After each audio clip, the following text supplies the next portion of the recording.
那这种持续的可以说是一种不良的状态哈，它除了加剧了炎症，其实对于我们身体的这种宝贵的我们的夜间的修复能力，会不会也有一些破坏？因为我们其实日常总会提到啊，说我们很多的这个疾病，你要睡好觉啊，身体在夜间会进行一个修复，那总是处于这种不良状态，是不是对于我们这种夜间修复也同样形成影响？对，这个影响还是挺直接的。比如说我们持续的这种压力啊，包括睡眠不好，尤其是咱们指的现在也有这个腕表啊、腕带什么之类的，对，就是指出我们这个深度睡眠不足，其实就会严重的干扰我们的生长激素、褪黑素的这种修复性，包括我们一些抗氧化的这个激素的分泌，这些因素叠加在一起，就直接影响了我们在夜间的这种自我修复的能力，包括我们身体清理代谢废物的这个效率。所以其实这个不是一个小问题，心神不宁、睡不好，它真的会为未来的健康问题埋下一个生理性的伏笔。对，就像我们说，应该我们认识到这个问题的重要性，其实才是我们迈向我们改善的第一步。现在也强调这个心身医学，或者说叫心理神经免疫学，包括我们也提到的这个脑心同病，然后脑心共治这种概念。它其实就是说提示我们积极的心理状态，包括良好的社会支持，还有我们高质量的睡眠，并非仅仅是让我们就是说感觉到好了一点儿，它其实通过了一个炎症水平，然后平衡我们自主神经，优化激素分泌，这些复杂的这种生物机制，为我们身体营造一个自我修复、免疫监视和维护系统的这么一个高效的工作大环境。它其实才是我们健康生活方式中最大的背景支持，而且可以增加我们的效果。好的，孙医生啊，其实我们刚刚提到了说日常的这种养护是非常重要的啊，也就像我们节目一开始的时候提到过的7分养10分的重要，它也10分的根本，能够系统性的提升我们的健康韧性。那既然这个7分养这么的重要，那是不是我们3分房里面的一些这个比如说必要的影像的这种检查，其实它的重要性没有那么强呢？这个倒是容易混淆的一个概念。其实恰恰相反，就是我们提到的这个养与防，其实是健康管理的一个一体两翼、相辅相成的这么一个策略啊。养是指提升我们健康水平，夯实我们基础的一个日常的一个功课。那么我们说防其实是针对已知的这种高风险领域进行一个精准的排查，也就是说叫点对点的一个巡检。那么二者其实是缺一不可的。如果我们没有良好的日常养护，那么我们的防护线就会更加的脆弱，也更加承受更大的压力。那么如果我们没有这种关键节点的这种1对1点对点的这种巡查，那么我们的养护也可能会存在一个盲区。对，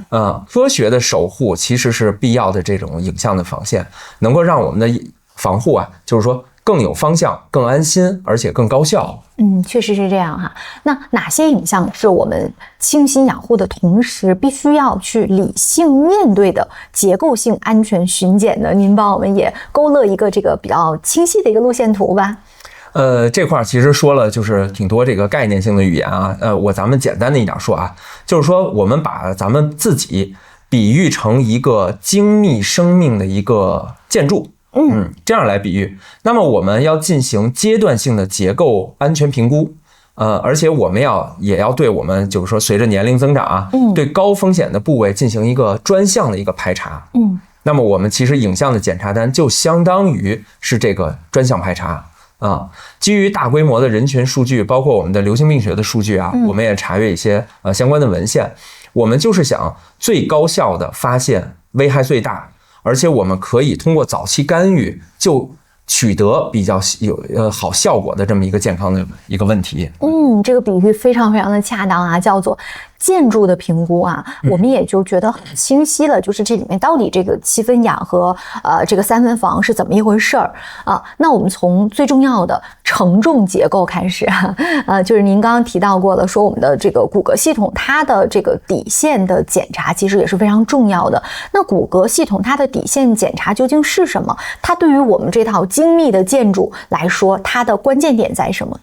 好。那么既然咱们说把人体比喻成为了一个建筑结构哈，那么大家可能也都装修过房子，那咱们就说核心的承重结构，那肯定是我们的这个骨骼系统，对吧？那么对于骨骼系统来讲，核心的检查应该是我们在临床上提到的叫双能 X 线骨密度检查。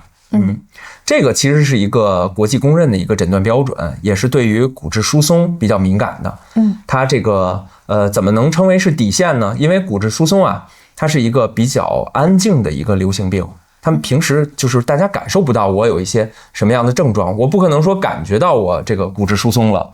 但通常是怎么发现呢？就是比如说我们在某一次跌倒的时候，导致了我们说髋部，或者说脊柱。包括像老年人来讲，像我们这个说这个股头是吧？对，我们特别容易就发生骨折。那么如果说早期我们通过我们刚才提到的这个双能骨密度检查的话，我们就可以发现我们这个骨量减少，我们可以早期的发现我们的骨质疏松。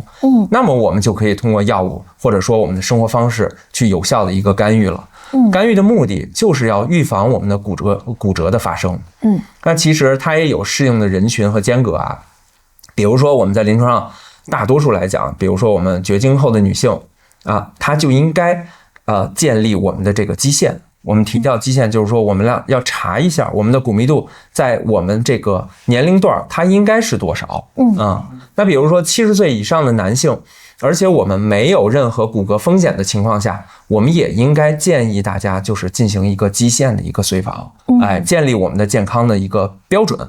或者说我们1-2年或者更长时间，我们再复查一下，看看有没有前后的一个改变。